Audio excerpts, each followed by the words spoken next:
Hello. Good morning. Good morning. So what you learned today?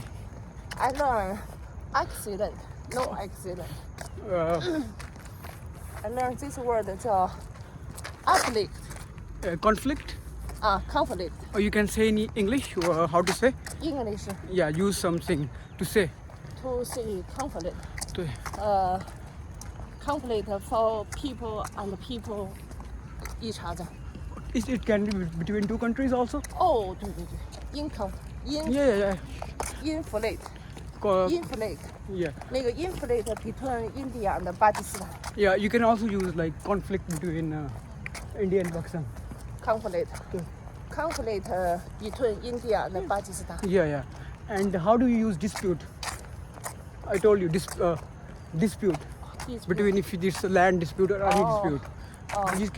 Which is not solved. We can Conflict between land to person. 对 you're right. Land. It can be. This land from other person. 对 this can be. Other person